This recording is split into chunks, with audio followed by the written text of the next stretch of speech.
Sir ఈ ప్రభుత్వం వచ్చిన తర్వాత ఏదో ఒకటి అలిగేషన్స్ వస్తూనే ఉన్నాయి గత ప్రభుత్వం మీద. ఒకప్పుడు హీరోయిన్ గురించి వచ్చింది. అంతకుముందు ఇంకోటి వచ్చింది. ఇప్పుడు లడ్డు వచ్చింది. సో, ఇలా చేసుకుంటూ పోతే ఇంకా అడ్మినిస్ట్రేషన్ అనేది ఎప్పుడు ఫార్మ్ అయిద్ది సార్ అసలు? ఎప్పుడు ఇంకా అందరూ ఇంకా అడుగుతున్న టైమ్ ఇవ్వండి, టైమ్ ఇవ్వండి అంటారు. టైమ్ అనేది ఇస్తున్నారు, గడిచిపోతుంది.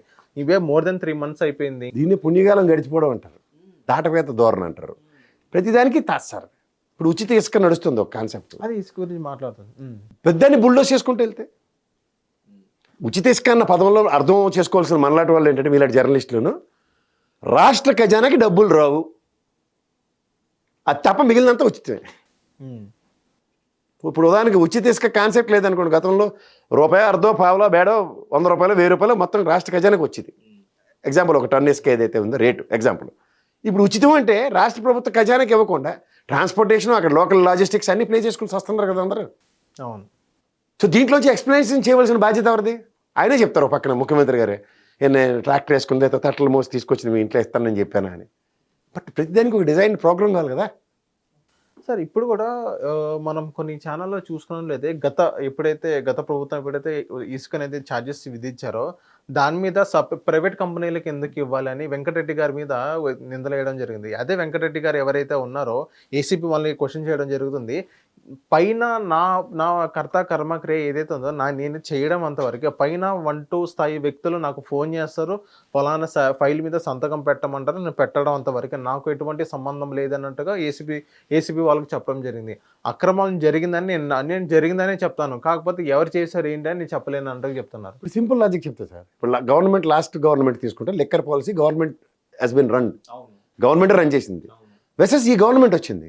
ఇప్పుడు నెక్స్ట్ మళ్ళీ గవర్నమెంట్ మారింది అనుకోండి ఎగ్జాంపుల్, లిక్కర్ పాలసీ మీద ఎంత దాష్టికం జరిగింది, ఎవరో పోయి చీఫ్ సెక్రటరీ లెక్కర్ అని చెప్పి ఆయన మీద దుకాణం మొదలైంది అనుకోండి సార్. ఏమైనా అర్థం ఉంది దీంట్లో? అంటే అది ప్రైవేటీకరణ చేశారు కదా లిక్కర్ అనేది. నేను చెప్తా అది గతంలో ప్రభుత్వీకరణ కదా, ప్రభుత్వం మద్యం విక్రయించింది, ఇప్పుడు ప్రైవేట్ వ్యక్తులు విక్రయించే కార్యక్రమానికి తెరలేపుతున్నారు. గతంలో ప్రైవేట్ వ్యక్తులు ఉండేది, మొన్న దాకా ఉన్న వైఎస్ఆర్సీపీ ప్రభుత్వ పరంగా అమ్మే కార్యక్రమం చెప్పి ఇప్పుడు మళ్ళీ ప్రైవేటీకరణ చేస్తారు. ఎగ్జాంపుల్ చెప్తున్నా. సో దీంట్లోంచి ఎవరిని తప్పడతారు మీరు? ఇప్పుడు ఉదాహరణకు సంబంధిత ఐఏఎస్లు ఐపీఎస్లు వీళ్ళే కదా ఎగ్జిక్యూట్ చేయవలసింది, అబ్కారీ వ్యవస్థ. వీళ్ళందరినీ రేపు తప్పబట్టి మీరు డీజీపీ ఆఫీస్కి రిపోర్ట్ చేయండి, మీ వల్ల ఇంత దరిద్రం జరిగిపోయిందని కొత్త ప్రభుత్వం వచ్చి ఆ మాట మాడింది అనుకోండి, వాళ్ళు ఎంతకని సత్తారు సార్? అవును. ఇందులో ఏంటంటే లాజికల్ సిచ్యువేషన్స్ని అట్రిబ్యూట్ చేయండి. ఇప్పుడు ఇసుక విధానం, ఉచిత ఇసుక విధానం మాది రాష్ట్ర ఖజానాకి గత ప్రభుత్వం ఆదాయ వనరు కింద చూపించిన దగ్గర ఎంత ఆదాయ వనరు రావాల్సిన దగ్గర ఎంతే వచ్చింది. లేదంటే ఒక పర్టికులర్ లాట్లో నేను చంద్రబాబు నాయుడు గారు ఇన్స్పెక్షన్కి వెళ్ళినప్పుడు ఇక్కడ ఇన్ని టన్నులు ఉన్నాయి, ఆ పర్టికులర్ పీరియడ్లో నేను రికార్డులు గమనించిన తర్వాత ఇన్ని టన్నులకి ఎంత ఆదాయం రాకుండా ఇంత తక్కువ వచ్చింది, అప్పుడు ప్రశ్నిస్తే ఏదైనా అర్థం ఉంటుంది. కానీ ఒక పాలసీ ఆఫ్ ది గవర్నమెంట్ మీద ఇవాళ కాంట్రడిక్షన్ అంటే అధికారులు ఏమని సమాధానం చెప్తారు సార్? అదే ఇసుక మీద ఒక సామాన్య ప్రజలు ఇల్లు కట్టుకోవాలంటే ఇసుక అనేది షాక్ కొట్టేటట్టు ఉంది. ఇప్పుడు ఆ షాక్ తగలకూడదని ఇసుక అనేది ఫ్రీ చేశాను అంటున్నారు వీళ్ళు. నేను చెప్తుంది అదే సార్. ఫ్రీ అన్నది ఏంటంటే గవర్నమెంట్కి ఖజానాకి ఆదాయ వనరు గండిపడి, అంటే గండి పూజ చేశారు అక్కడ, ఇంకా నీళ్ళు ఇటు నుంచి అటు వెళ్ళవు. అంటే ప్రజలు ఇచ్చిన డబ్బులు రాష్ట్ర ఖజానాకి వెళ్లకుండా మిగిలిన లాజిస్టిక్స్ అన్ని పే చేసుకోవాలి. అదే వాళ్ళ ఉచిత పాలసీ. అంతే. మీకు అర్థమవుతుంది? అర్థమవుతుంది. ఇది లాజిక్. ఇప్పుడు ట్రాక్టర్ వేసుక గతంలో 5,000 6,000 ఉండేది, కట్టమనివారు, కట్టింది 5-6 వేలు వచ్చింది, అది రాష్ట్ర ప్రభుత్వ ఖజానాకి వచ్చింది అనుకుందాం. ఇప్పుడు అది రాదు.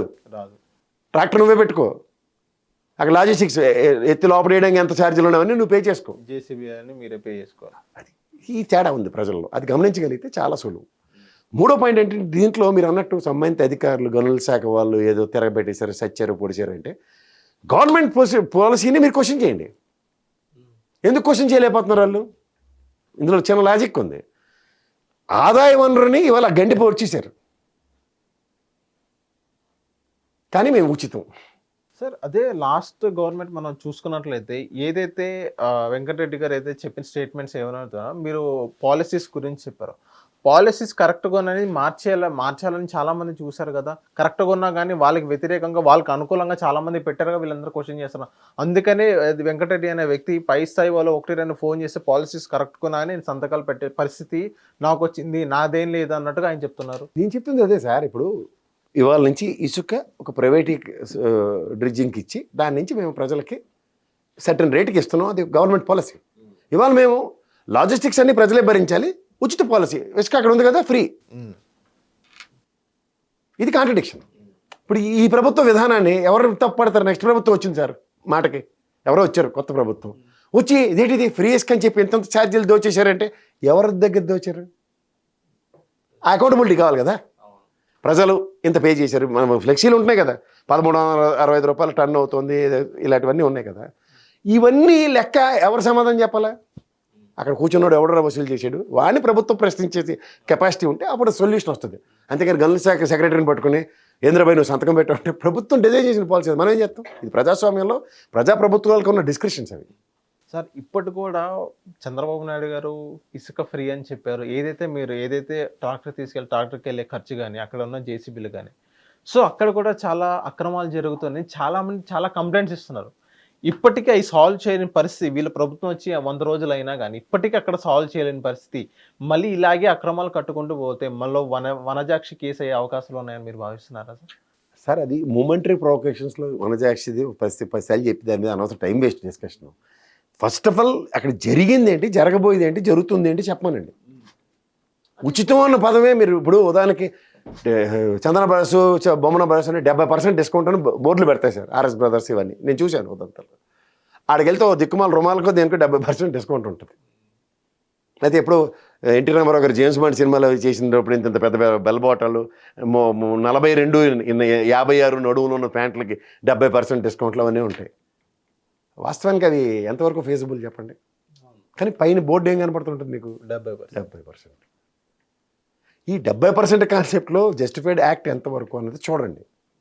దాని ప్రకారం దానికి అన్వయించుకుని ప్రజలకు, అందుకే చెప్తున్నాను కొన్ని ప్రభుత్వాలు ఇప్పుడున్న ప్రభుత్వాలు తీసుకున్న నిర్ణయాలు ఆమోదయోగ్యంగా ఉన్నాయా లేదా ప్రజా వ్యతిరేకత ఏమైనా మూట కట్టుకున్నాయా? రాజకీయ పార్టీల డెలిబరేషన్ స్టేట్మెంట్స్ కాదు. దీని నుంచి ఏమవుతాయి అన్నది చాలా ఇంపార్టెంట్. హిట్ టీవీ యాప్ ని డౌన్లోడ్ చేసుకోండి. ఇందులో short news, live news, entertainment movies అన్ని అవైలబుల్ గా ఉన్నాయి. Please download hit TV app. Hit TV app hit TV యాప్ని ఫ్రీగా డౌన్లోడ్ చేసుకోండి.